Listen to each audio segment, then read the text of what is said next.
ते वोच्छामि समय पाहुर निनमो सुद केवली भणिदम नमः समय साराय स्वानुभूत्या चकासते चित्स्वभावाय भावाय सर्वभावांतरच्छिदे। शुद्धात्म में रत रहो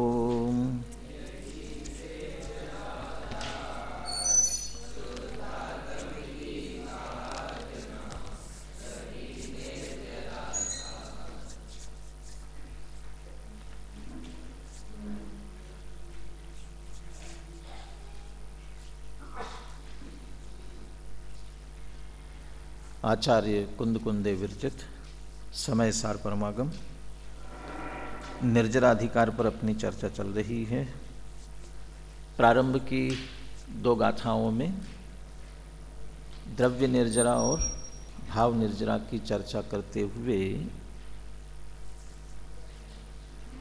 सम्यक दृष्टि को वही परिस्थितियां निर्जरा के लिए कारण हैं और मिथ्या दृष्टि को वही परिस्थितियां बंध के लिए कारण हैं। ऐसा क्यों? सभी अनुशीलन लेकर के ही बैठे, क्योंकि आज भी अनुशीलन से वाचन ही करना है। बनारस दास जी के छंदों को पढ़ करके उनकी ही चर्चा करनी है। इसलिए अनुशीलन पेज नंबर 149 134वां कलश, इसके ऊपर के दो पैराग्राफ 134वें कलश से पहले। इस प्रकार इस गाथा और उसकी टीका में, ये 194 गाथा भाव निर्जरा के स्वरूप के बाद की गाथा। इस प्रकार इस गाथा और इसकी टीका में यही कहा गया है, भोग और वेदन समान होने पर भी मिथ्या दृष्टि को बंध और सम्यक दृष्टि के निर्जरा होती है। यह सब महिमा सम्यक दृष्टि के आत्मज्ञान एवं तज्जन्य वैराग्य की ही है। अब आगामी कलश में कहते हैं कि यह ज्ञान और वैराग्य की ही महिमा है कि सम्यक दृष्टि ज्ञानी जीव कर्मों को भोगता हुआ भी कर्मों से बंधता नहीं है। वह कलश मूलतः इस प्रकार है। बहुत प्रसिद्ध कलश है ये भाव की दृष्टि से, और इसीलिए इस कलश का भावानुवाद करते हुए बनारसी दास जी बहुत सारे छंद लिखते हैं। 3 छंद हैं, माने एक छंद तो सीधा भावानुवाद है, 2 छंद और अतिरिक्त विस्तार से इसमें लिखे हुए हैं। पहले कलश की चर्चा करते हैं। 134वां कलश, बोलिए एक साथ। तज्ज्ञानस्यैव सामर्थ्यं विराग्यस्यैव वा किल यत्कोऽपि कर्म भी कर्म भुञ्जानोऽपि न बध्यते। कर्म भुञ्जानोऽपि कर्म भी न बध्यते। कोऽपि, ऐसा भी कोई है जगत में, कोई ऐसा है जो कर्म भुंजानोपि, नीचे की पंक्ति, कर्म भुंजानोपि, कर्म भोगते हुए भी। कर्म भोगने में 3 चीजें आ गई, द्रव्य कर्म, भाव कर्म, नो कर्म, तीनों आ गए इसमें कर्म भुंजानोपि में। जैसे द्रव्य कर्म के उदय में अनुकूल प्रतिकूल सामग्री प्राप्त हुई है, उस कर्म को भोग रहा है वो चेतन अचेतन द्रव्यों का उपभोग। पहला द्रव्य कर्म जिसका उदय आ रहा है। द्रव्य कर्म का उदय 2 रूपों में फलित होता है।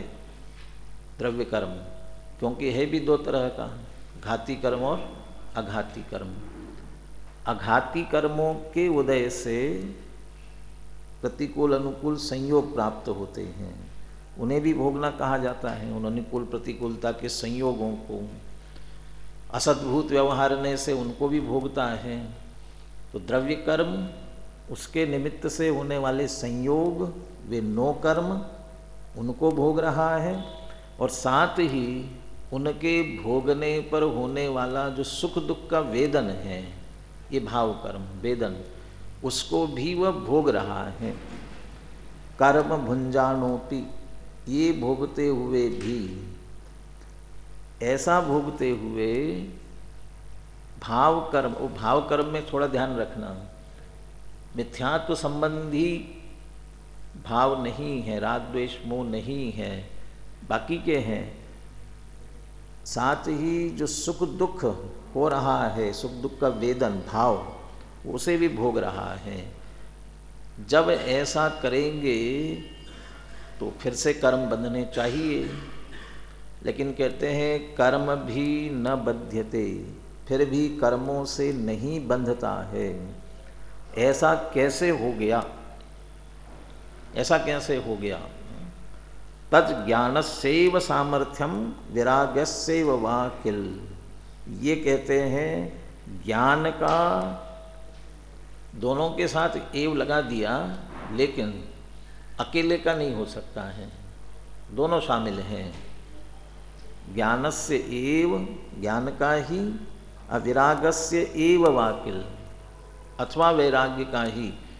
वास्तव में अथवा शब्द, वा शब्द जो है ना, हम तो समझते अथवा के अर्थ में आता है, हमेशा अथवा के अर्थ में नहीं आता है, कहीं कहीं और के अर्थ में भी आता है। यहाँ वा शब्द और के अर्थ में है। ये ज्ञान का ही और वैराग्य का ही सामर्थ्य है, यत कि कोई ऐसा व्यक्ति, तो कोई कौन होगा? जिसके ज्ञान और वैराग्य होगा वही होगा। वह कर्म भोगते हुए भी कर्मों से नहीं बंधता, ऐसा ज्ञान और वैराग्य का सामर्थ्य है।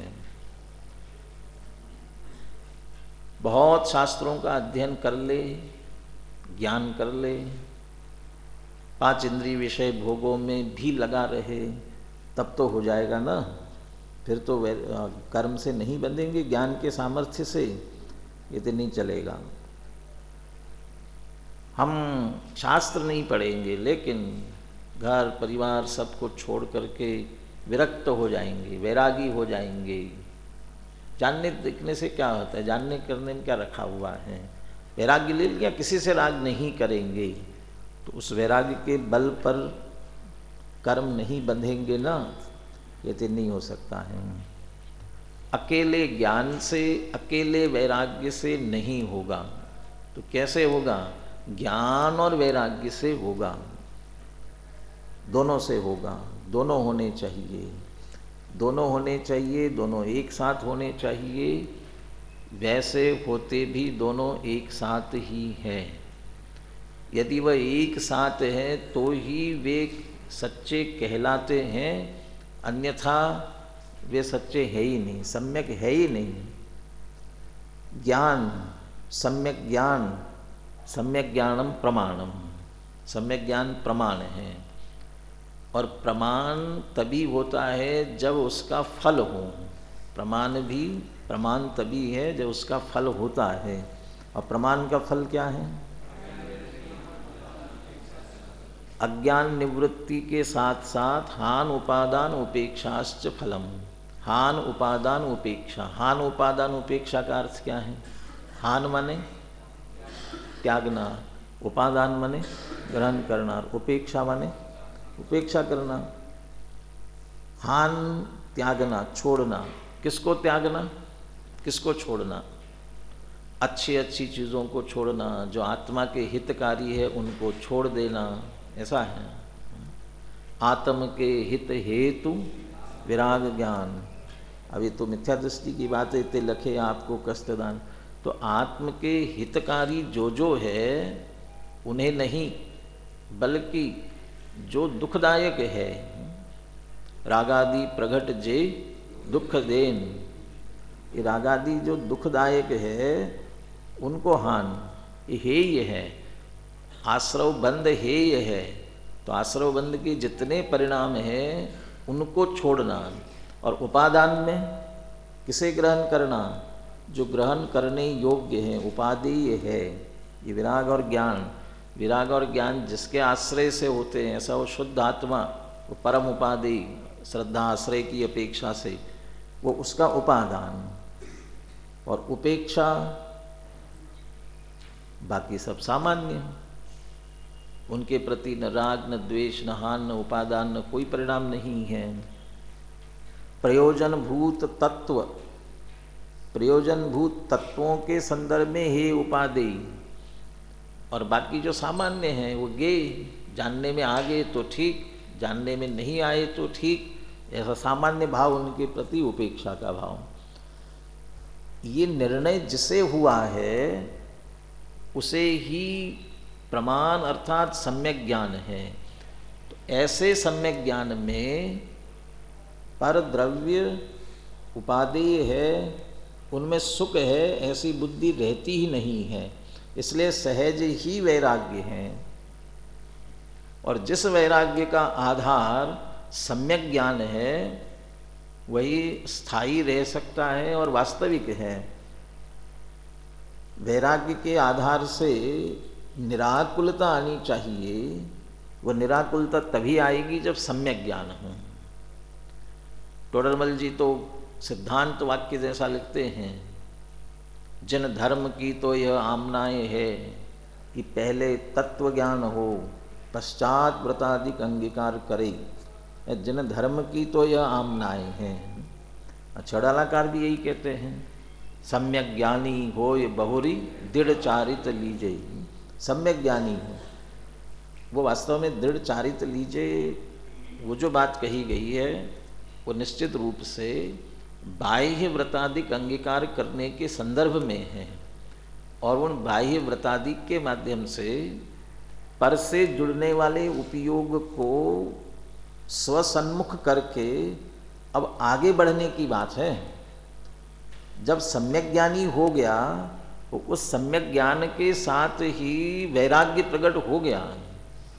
जितना वैराग्य होना चाहिए उसके साथ भूमिका के अनुसार चौथे गुणस्थान वर्ती है तो उसके अनंतानुबंधी संबंधी राग चला ही गया है। अनंतानुबंधी संबंधी राग नहीं गया है, मिथ्यात्व भी नहीं गया है, क्योंकि अनंतानुबंधी क्या है? द्वि स्वभावी, दो को घात करने वाली है ना, उसके दोनों हैं।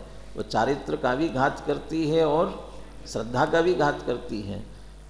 यदि मिथ्यात्व गया है तो अनंतानुबंधी भी गई ही है, अनंतानुबंधी जाती ही है उसके साथ में, तो चली गई, तो वो अनंतानुबंधी संबंधी राग गया, वो वैराग्य तो वहाँ प्रकट हुआ है। अब बहुरी दृढ़ चारित्र लीजिए किसके लिए? अब जो आगे आगे अप्रत्याख्यान, आगे आगे के जो राग अभी मौजूद है, उन राग का अभाव करने के लिए स्वसन्मुख वृत्ति हमारी बराबर बनी रहे, इसके लिए आगे के अंगीकार करने की बात है। लेकिन उसके साथ साथ वैराग्य निश्चित रूप से प्रकट हुआ है। राग है तो ज्ञान भी सच्चा नहीं है। ज्ञान हुआ और वैराग्य नहीं हुआ हो तो भी ज्ञान सच्चा नहीं है। जो आश्रम ज्ञानाश्रव निवृत्त्यो समकालत्वम, या उसके पहले एक प्रकरण आया, ज्ञान मात्रा देव बंध निरोधा, ज्ञान से ही बंध का निरोध होता है कर्ता कर्म अधिकार में। वहाँ अमृतचंद्राचार्य ने तो ये इस तरह से तर्क वितर्क करते हुए न्याय की शैली में यही सिद्ध किया। आत्मा और आश्रव का भेद विज्ञान, वो ज्ञान है कि अज्ञान है? ये अज्ञान है। तो अज्ञान है तो क्या भेद विज्ञान किया उसने? फिर तो आत्मा और आश्रव को पहले एक में एक जानता था, अभी भी अज्ञान है, तो फिर एक में एक ही जानता है। तो पहले वाले अज्ञान से और इस भेद विज्ञान में कोई अंतर नहीं है, इसलिए अज्ञान तो नहीं हो सकता। तो ज्ञान है, ज्ञान है तो फिर दो प्रश्न खड़े किए। ज्ञान है तो आश्रव में प्रवृत्त है कि आश्रव से निवृत्त है, कि आश्रव में प्रवृत्त है? तो आश्रव में प्रवृत्त है तो कहते हैं हम उस ज्ञान को ज्ञान ही नहीं मानते हैं। अभी भी जो आश्रव में प्रवृत्त है उसने क्या भेद जाना? आत्मा और आश्रव में भेद जाना ही कहाँ? कहते हम उसे ज्ञान ही नहीं मानते हैं। तो फिर आश्रव से निवृत्त है, तो फिर आ गई बात। तो जहाँ भेद विज्ञान हुआ वह आश्रव से निश्चित रूप से निवृत्त होता है। आश्रव क्या है? कि रागादि भाव, ऐसा रागादि भावों से निवृत्त होता है। रागादि भावों से निवृत्त हुआ माने वैराग्य हुआ। इसलिए ज्ञान के साथ वैराग्य एक पहलू के एक सिक्के के दो पहलू जैसे हैं, अविनाभावी हैं। यदि वैराग्य नहीं आया तो समझ लेना ज्ञान भी नहीं हुआ। ऐसा ज्ञान और वैराग्य, ऐसा सम्यक ज्ञान, अनंतानुबंधी संबंधी राग जहाँ पर चला गया है, ये चौथे गुणस्थान की भूमिका, उस भूमिका का ये सामर्थ्य है। पांचवें गुणस्थान में चूँकि अभी कर्म बाह्य द्रव्यों का उपभोग चल रहा है, अनुकूल प्रतिकूलता की वेदन के साथ चल रहा है, भोग पर द्रव्यों का भोग। मुनिराज होने के बाद फिर अनुकूलता प्रतिकूलता के वेदन के साथ नहीं होता भोग, फिर सहज जो कुछ भी आया, और इसीलिए उपसर्ग परिसर जयी वे हो जाते हैं सहज ही। लेकिन चौथे पांचवें गुणस्थान में अनुकूल प्रतिकूलता को कदाचित अनुकूलता ला करके भोगेगा। किसी पंचम गुणस्थान व्रती को भी किसी चीज के खाने की इच्छा हो जाए, भक्ष्य चीज़ों की, मर्यादित चीज़ों की ही, अमर्यादा की बात नहीं है। हो सकता है किसी दिन उसे हलवा पूड़ी खाने का भाव आ जाए, तो हलवा पूड़ी बनवाएंगे, खाएंगे, और आज मज़ा आ गया ऐसा मज़ा भी लेंगे। उसके बाद भी ये कहते हैं कर्म भुंजानोपि कर्म भी न बध्यते, क्योंकि ज्ञान और वैराग्य है। हलवा पूड़ी खा रहे हैं, ऐसी निर्जरा होती हो तो बहुत बढ़िया, हमें भी करनी है, करो और संसार में घूमते रहो, तुम्हारे लिए नहीं हो सकता है। वो करते हुए भी दो कषाय चौकड़ी के अभाव की वीतरागता व्यक्त अंतरंग में है। वो जितना है ना, वो बाकी के जो दो रह गई है ना, प्रत्याख्यान और संज्वलन, प्रत्याख्यानावरण संज्वलन बाकी है ना, दो यही है ना, अनंतानुबंध्य प्रत्याख्यान प्रत्याख्यान प्रत्याख्यानावरण। वो प्रत्याख्यानावरण का तीव्र उदय है। वो प्रत्याख्यानावरण के तीव्र उदय से उसे ऐसा भाव आया कि आज हलवा पूरी खावे। हलवा पूरी खाने पर अच्छा बनेगा तो अच्छा बनेगा, नहीं बनेगा तो अच्छा नहीं बनेगा कहेगा भी, मज़ा नहीं आया, फिर एक आध दिन और अच्छा बनाएंगे और खाएंगे। ऐसा परिणाम, ऐसा भाव हो सकता है।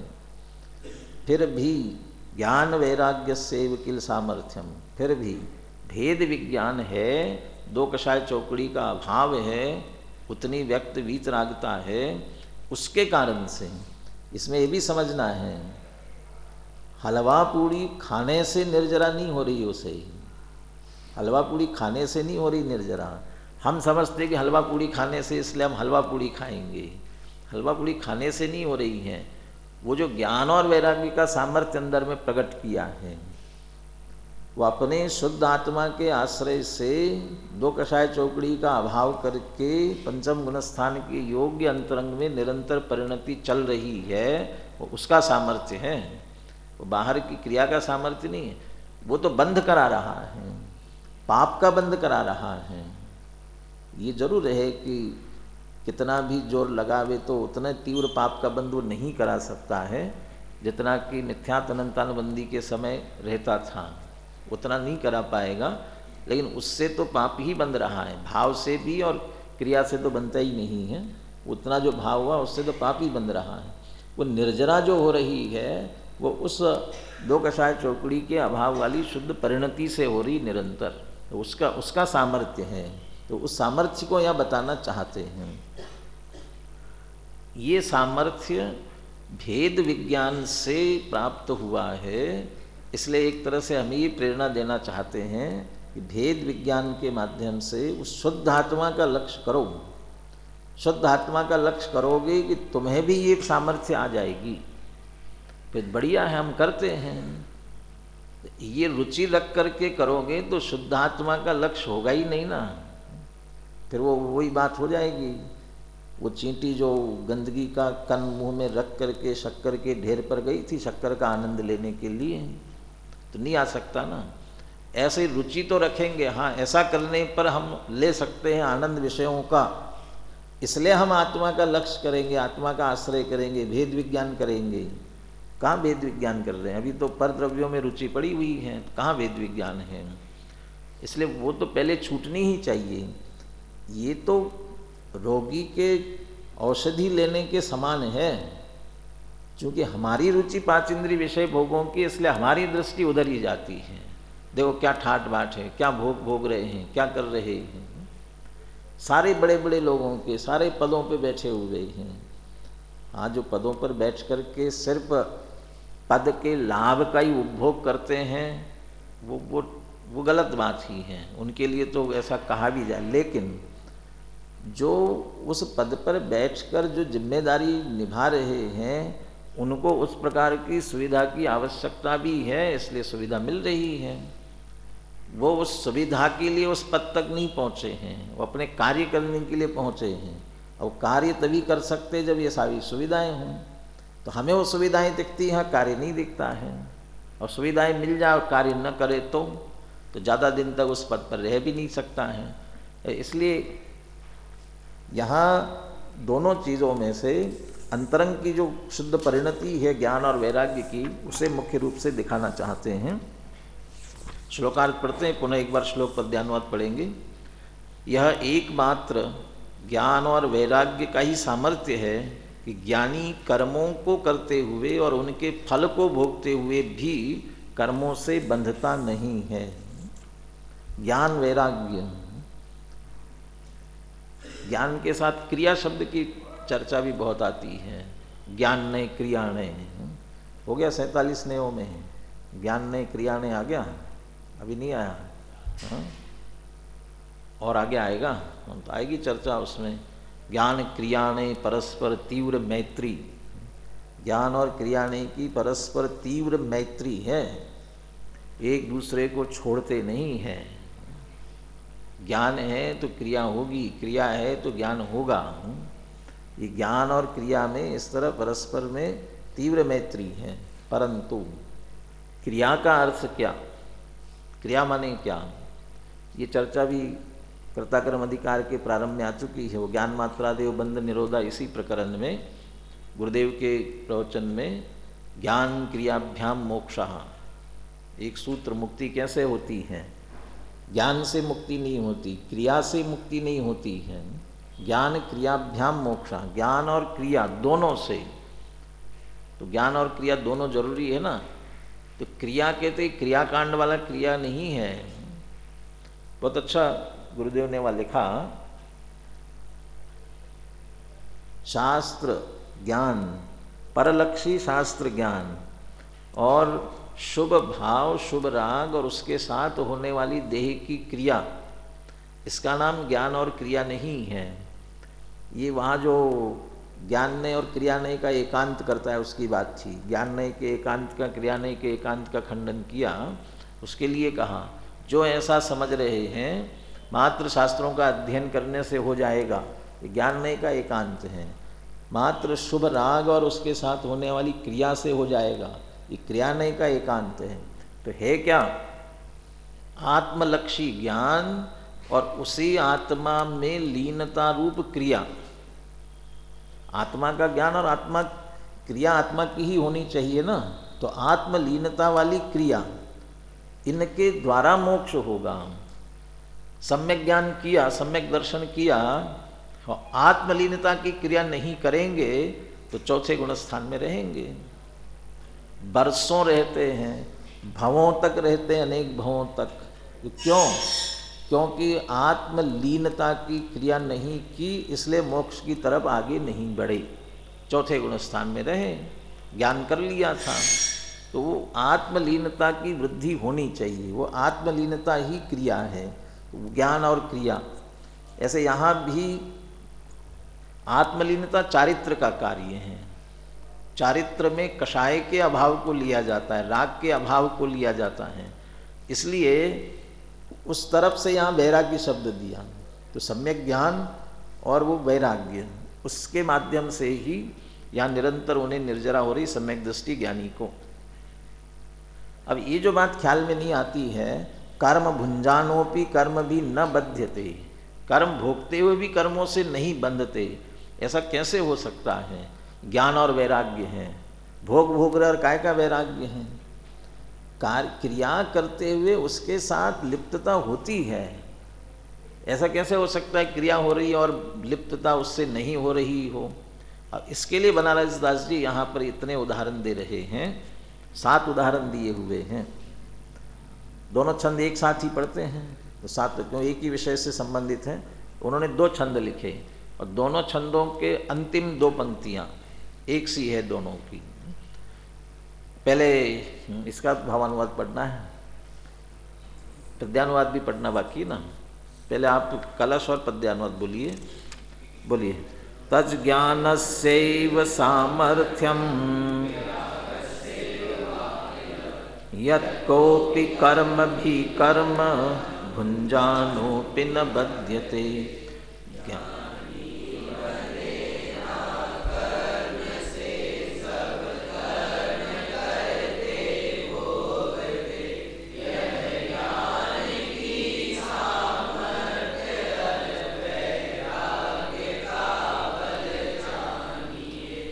ज्ञानी बंधे ना कर्म से, सब कर्म करते भोगते। सारे कर्म करते हैं। लोक में सबसे बुरा होता है ना, उसके लिए कहा जाता है अरे वो भैया वो सारे कर्म करता है, सारे कर्म करता है। या ज्ञानी के लिए कह रहे हैं, वो ज्ञानी सब कर्म करते भोगते, सारे कर्म करते भोगते भी बंधते नहीं हैं, परंतु ज्ञान और वैराग्य का सामर्थ्य ये उसके पीछे हैं। ये बनारस दास जी का भावानुवाद, पहले 3रा छंद पढ़े, फिर वो 2 छंद बाद में पढ़ेंगे। महिमा सम्यक ज्ञान की अरु विराग बल जोई, क्रिया करत फल भुंजते कर्म बंध नहीं होई। क्रिया करत फल भुंजते, एक तरह से क्रिया करत हम द्रव्य निर्जरा में जो बात की थी उससे जोड़ सकते हैं। अब फल भुंजते भाव की अपेक्षा दूसरी गाथा से जोड़ सकते हैं। कर्म बंध नहीं होई, कर्म बंध नहीं होता। ये महिमा सम्यक ज्ञान की और विराग बल जो, ये सम्यक ज्ञान और विराग बल की महिमा जानना चाहिए। वैराग्य का बल और सम्यक ज्ञान की ऐसी महिमा है कि पुण्य पाप की क्रिया करते हुए और फल भोगते हुए भी ज्ञानी को कर्म बंध नहीं होता। अब इसको बताने के लिए दृष्टांत बोलिए, 4था 5वां छंद।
तैसे ज्ञानवंत नाना भांति करतूती ठाणे। ये ऊपर सारे दृष्टांत दिए। तैसे वैसे ज्ञानवंत सम्यक दृष्टि ज्ञानी नाना भांति करतूती ठाणे, अनेक प्रकार की क्रियाएं करे, क्रिया को भिन्न माने। ये भेद विज्ञान, ये जड़ की क्रिया है और जो भाव हो रहा है वो पुद्गल कर्म के उदय का है, वो औदयिक भाव है, वो मेरा स्वभाव नहीं है। इस तरह से जानता है। याते इसलिए निकलंक है, इसलिए उसे कलंक कर्म कलंक नहीं लगता है, बंधता नहीं है, निर्जरा होती है। तैसे करे वैसे, तो कैसे? ये 3 दृष्टांत। जैसे भूप कौतुक स्वरूप करे नीच कर्म, कौतुकी कहावे तासो कौन कहे रंक है। कौतुक दो तरह से ले सकते हैं। एक तो कोई अभिनय का शौक हो किसी राजा को नाटक करने का, अभिनेता बनने का, और उस नाटक में वह कदाचित कोई भिखारी का पात्र करे, और भिखारी का पात्र करे उस समय उसे भिखारी कहा भी जा रहा हो तो भी उस समय लग रहा हो, फिर भी उसे भिखारी कौन कहेगा। उस समय भी कहेंगे देखो ये राजा है, देखो ये राजा है, कितना अच्छा भिखारी का पात्र कर रहा है। तो वो कौतुक स्वरूप नीच कर्म कर रहा है। दुनिया भी जान रही है कि राजा है, और वो भी अंदर से निरंतर जान रहा है कि मैं राजा ही हूँ, लेकिन बाहर से वो नीच कर्म माने नीच माने कोई हल्का कार्य भीख मांगता हुआ दिखाई दे रहा हो, ऐसा दिख भी रहा हो तो भी। दूसरा, कदाचित कभी कभी मेरे राज्य में कैसी व्यवस्था चल रही है, पहले के राजा लोग गुप्त वेश धारण करके जाते थे ना, तो ऐसे ही कोई भिखारी का वेश धारण करके चला जाए तो उस समय उसने अंगीकार किया है। कदाचित सब लोग समझ भी रहे थे भीख है, उसको दुत्कार भी देवे, तब भी वास्तव में वह रंक नहीं है, राजा ही है। दूसरा, जैसे व्यभिचारिणी विचारे व्यभिचार वाको, जा रही सो प्रेम भरतासु चित बंक है। व्यभिचारिणी स्त्री है, विवाह तो किसी से हुआ लेकिन प्रेम किसी और से करती तभी व्यभिचारिणी कहलाती है। वो रह रही है अपने पति के घर में, और पति के घर में रहते हुए दिखाती तो है उसे, बातचीत करती है, नहीं तो रहने कैसे मिलेगा। इसलिए बहुत प्रेम दिखाती है, परंतु पति से तो प्रेम है नहीं, तो किससे प्रेम है उसे। जा रही सो प्रेम, जो जिसे जार माने वो दूसरा व्यक्ति जिससे वो प्रेम करती है, तो उस व्यभिचारिणी स्त्री का दिखावा अपने पति के साथ करने पर भी प्रेम तो उस प्रेमी से है। यहाँ उल्टा हो गया, वैसे ही यहाँ भोग भोगते हुए दिखाई देवे सम्यक दृष्टि, तो सम्यक दृष्टि व्यभिचारी का उदाहरण दिया। वो दिखाई दे रहा है आपको, परंतु उसका प्रेम अपने आत्मा के साथ ही है। तीसरा, जैसे धाई बालक चुंगाई करे लाली पाली, धाई माँ, उसका नाम ही धाई माँ है, माने असली माँ तो है नहीं, जन्म तो नहीं दिया उसने, तो वो उस बालक को चुंगाई करे लाली पाली, उस लालन पोषण करती है, उसके पालन पोषण करती है अच्छी तरह से, और यहाँ तक कि अपना दूध भी पिलाती है। इतना करने पर भी जाने ताही और को जदपि वाके अंक है, जदपि वाके अंक है माने उसकी गोदी में है, और गोदी में लेकर के जब इतना उसे खिलाए पिलाए, इतना प्रेम से अपना दूध पिलावे, तो दुनिया क्या समझेगी, ये किसका बालक है, ये उसी का बालक है। लेकिन वो क्या मानती है, जाने ताही और को, फिर भी वो बराबर निरंतर समझती है दूसरे का है, यद्यपि उसके गोदी में है तो भी। तैसे ज्ञानवंत नाना भांति करतुति ठाने, क्रिया को भिन्न माने। ये सारी जो क्रिया करते हुए तीन उदाहरण दिए, वे जैसे क्रिया कर रहे हैं लेकिन भिन्नता बराबर जानते हैं, वैसे सम्यक दृष्टि ज्ञानी को निरंतर भेद विज्ञान है। जैसे निशिवासर कमल रहे पंक ही में, पंकज कहावे, कमल जो है कीचड़ में ही रहता है, रात दिन कीचड़ में रहता है, पंक में रहता है, इसीलिए उसका नाम ही क्या पड़ गया, पंकज, पंकज कहावे। पैन वाके ढिग पंक है, लेकिन उसके पास थोड़ा सा भी कीचड़ नहीं है, अलिप्त है, वो अबद्ध स्पृष्ट है जल से, जल से अबद्ध स्पृष्ट है, कीचड़ तो बहुत दूर की बात है। कितने उदाहरण हो गए, 4। 5वां, जैसे मंत्रवादी विषधर सो गहावे गात, मंत्र की शक्ति वाके बिना विष डंक है। ये वैराग्य के लिए, आगे दोनों के उदाहरण फिर आने वाले हैं। जैसे मंत्रवादी विषधर सो गहावे गात, कोई मंत्र जानता हो, मंत्र पढ़ रहा है और जहरीले सर्प से अपने को डसवा भी ले तो जहर नहीं चढ़ता है। मंत्र की शक्ति वाकई बिना विष डंक है, ये मंत्र की सामर्थ्य है उसके पास में, ये ऊपर का समझ लो, उसके राग नहीं होता है, उस वैराग्य की मुख्यता थी। ये मंत्रवादी वाली बात समझ लो, ज्ञान की मुख्यता है। मंत्र जानता है ना, इसलिए होने के बाद भी उसे विष नहीं चढ़ता, तो ज्ञान के उसका सामर्थ्य, मंत्र का सामर्थ्य है। जैसे जीभ गहे चिकनाई रहे रूखे अंग। जीभ गहे चिकनाई, जीभ कितनी ही चिकनी चीज़ें खावे परंतु जीभ चिकनी नहीं होती है। जीभ बिल्कुल वैसी की वैसी रहती है। चाहे जितनी घी की चीज़ें खा ली जाए तो भी, यदि हाथ से घी की चीज़ें खाई जाए, हाथ तो चिकना हो जाएगा। कभी कभी हाथ इतना चिकना हो जाएगा, पानी से धो ले तो भी छूटेगा नहीं। तो हो सकता है आपको साबुन से धोना पड़े, राख से धोना पड़े, लेकिन जीभ को काहे से धोएंगे, ये जरूरत ही नहीं पड़ेगी। जीभ बिल्कुल चिकनी नहीं होगी, जो जीभ वैसी की वैसी रूखी रहेगी। वैसे ज्ञानी ये सब करते हुए दिखाई दे रहे हैं, हमें लग रहा है कि उनमें राग उत्पन्न हो गया, उन्हें राग उत्पन्न नहीं हुआ उनके प्रति। अब अंतिम उदाहरण, पानी में कनक जैसे काई सो अटंक है। कितनी देर तक पानी में सोना पड़ा रहे, देर क्या, कितने महीनों तक, कितने वर्षों तक पानी में सोना पड़ा रहे, उसमें जंग लग जाएगी, कभी नहीं लगने वाली है। वो पानी से बिल्कुल अलिप्त रहता है। ऐसे ही वो सम्यक दृष्टि ज्ञानी भरत चक्रवर्ती, अब जब चक्ररत्न और चक्रवर्ती बन गए, वहाँ से लेकर कितने ही काल तक उसमें लिप्त दिखे तो भी वो काई नहीं चढ़ती है। वो मिथ्यात्व अनंतानुबंधे संबंधी राग बिल्कुल भी नहीं होता। आदिनाथ के गृहस्थ अवस्था में 84 लाख पूर्व में से 83 लाख पूर्व तक वो भोगों में रहे, तो भी कहते हैं वो बंद नहीं हो रहा है उन्हें। तो पानी में कनक जैसे काई सो अटंग, तैसे ज्ञानवंत नाना भांति करतूती ठाणे। इस तरह से ये इतने उदाहरणों के माध्यम से कि अब तो ख्याल में आना चाहिए, ये जैसी वहाँ भिन्नता दिखाई दे रही, ऐसे सम्यक दृष्टि ज्ञानी की भिन्नता है, वो हमें क्रिया करता हुआ दिखाई दे रहा है। फिर अंदर ज्ञान और वैराग्य का सामर्थ्य है, जिसके बल पर वो निरंतर बंध नहीं कर रहा है, बल्कि आए हुए पूर्वबद्ध कम निर्जरा को ही प्राप्त हो रहे हैं। इसलिए ज्ञानी के भोग निर्जरा के ही हेतु बनते हैं। इतनी चर्चा यहाँ तक हो गई। अब वो जो दोनों बातें, ज्ञान और वैराग्य, ये ज्ञान और वैराग्य के लिए, दोनों के लिए, इसमें